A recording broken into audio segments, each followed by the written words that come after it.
उत्तर प्रदेश के लखीमपुर खीरी मामले आज दिन भर सियासत अपने चरम पर रही। एक और कांग्रेस समेत के राजनीतिक दल लखीमपुर खीरी पहुंचने का जोर लगाते रहे, वहीं भारतीय जनता पार्टी उन पर सियासत करने का आरोप लगाती रही। लखीमपुर खीरी हिंसा में सियासत खत्म नहीं हो रही। आज बुधवार को राहुल गांधी ने पहले दिल्ली में प्रेस कॉन्फ्रेंस करके भाजपा सरकार पर हमला किया। इसके बाद वह फ्लाइट से लखनऊ पहुंचे। राहुल के साथ छत्तीसगढ़ के सीएम भूपेंद्र बघेल और पंजाब के नवनियुक्त सीएम चरणजीत सिंह चन्नी भी थे।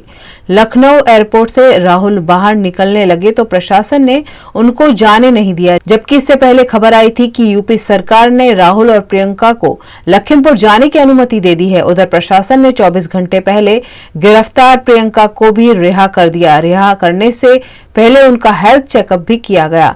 हालांकि जब लखनऊ एयरपोर्ट से राहुल को बाहर नहीं निकलने दिया गया तो भ्रम की स्थिति हो गई। बाद में पता चला कि प्रशासन अपनी गाड़ी से इन नेताओं को लखीमपुर ले जाना चाहता था, जबकि राहुल अपनी गाड़ी से जाने के लिए अड़ गए। ये देखिए, मुझे एयरपोर्ट से बाहर नहीं जाने दे रहे। पहले कहा परमिशन मिल गई, अब चलने देंगे मुझे। ये देखिए जी, कैसी परमिशन है ये जी। तो आपको लग रहा है कि सरकार बरगलाने की कोशिश कर रही है? मुझे बताइए कौन सी परमिशन है, मैं निकल सकता हूँ प्लीज? जी, ये देखिए परमिशन। सर, अंदर बात हुई थी कि यूपी सरकार की परमिशन देख लीजिए।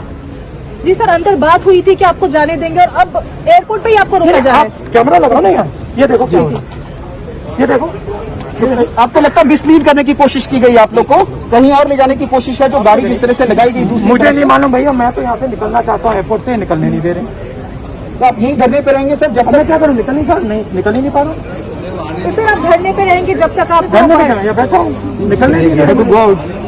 सर, ये पहली बार नहीं हो रहा है। हाथरस में भी हमने देखा था, आपकी गाड़ी रोकी गई थी एक्सप्रेस वे पे, उसके बाद आप पैदल गए थे प्रियंका जी के साथ। Almost same situation. ये दिखाओ ना, ये सीन दिखाओ ना थोड़ा अच्छी तरह।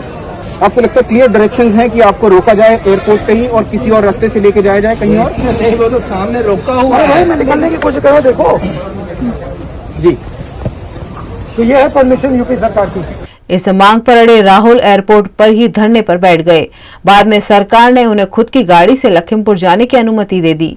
वहीं पंजाब और छत्तीसगढ़ सरकार ने लखीमपुर हिंसा में मारे गए हर मृतक परिवार को 50-50 लाख रुपए दिए जाने का ऐलान किया है। इससे पहले उत्तर प्रदेश ने 45 लाख रुपए दिए थे। यूपी प्रशासन से सभी पार्टियों के 5-5 सदस्यों को लखनऊ जाने की अनुमति दे दी है। राहुल गांधी पहले सीतापुर में हिरासत में रखी गई बहन प्रियंका गांधी से मिले और फिर एक साथ सब लोग पीड़ितों से मिलने लखीमपुर के लिए रवाना हुए। कांग्रेस के साथ साथ अन्य राजनीतिक दलों के 5-5 लोगों को भी लखीमपुर खीरी जाने की इजाजत सरकार ने दी है। इस मामले भारतीय जनता पार्टी के राष्ट्रीय प्रवक्ता संबित पात्रा ने कांग्रेस पर हमला बोलते हुए कहा कि राहुल गांधी दुखद घटना पर भी राजनीति कर रहे हैं। कि जो दुखद घटनाएं होती है उसमें कभी भी राजनीतिक रोटी किसी को सेकना नहीं चाहिए, मगर आज हमें विवश होना पड़ा है ये प्रेस कॉन्फ्रेंस करने के लिए, क्योंकि कुछ मुहूर्त पहले हमने विपक्ष के राहुल गांधी जी के प्रेस कॉन्फ्रेंस को सुना और जो भ्रमजाल फैलाने की कोशिश राहुल गांधी कर रहे हैं, जो वो सदैव करते हैं, उस भ्रमजाल को तोड़ना हमारा कर्तव्य है, हमारा फर्ज है। मित्रों, लखीमपुर खीरी के विषय में 3 दिन से हम सब न्यूज के माध्यम से देख रहे हैं। लखीमपुर खीरी में जो कुछ भी हुआ है वो दुखद है। आई रिपीट, लखीमपुर खीरी में जो कुछ भी हुआ है वो दुखद है। हमने उसके पश्चात देखा है कि चाहे किसान संगठन हो चाहे प्रशासन, दोनों ने मिलकर बातचीत की, दोनों के बीच में समन्वय हुआ, दोनों ने बातचीत करके कुछ निष्कर्ष निकाले। किसान संगठन और प्रशासन के बीच बातचीत होने के बाद मुख्यतः जो निष्कर्ष था वह निष्कर्ष था एक निष्पक्ष जांच का, इंपार्शियल प्रोब हो, एक जांच हो, एक कमिटी गठित की जाए।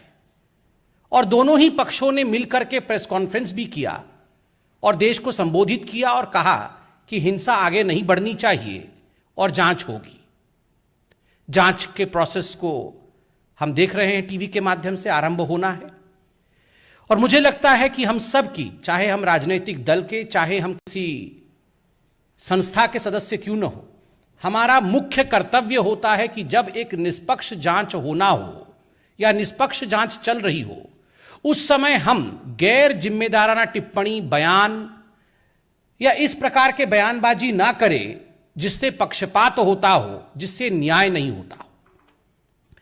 आज दुख के साथ मुझे कहना पड़ रहा है कि राहुल गांधी जी ने पुनः वही किया जो राहुल गांधी हर बार करते हैं, गैर जिम्मेदाराना रवैया, irresponsibility. Irresponsibility has become the second name of mister Rahul Gandhi. गैर जिम्मेदाराना रवैया, अधैर्यपूर्ण रवैया, अशांति को भंग करना और भ्रम फैलाना, यही राहुल गांधी जी का मुख्य ध्येय और मुख्य उद्देश्य रह गया है।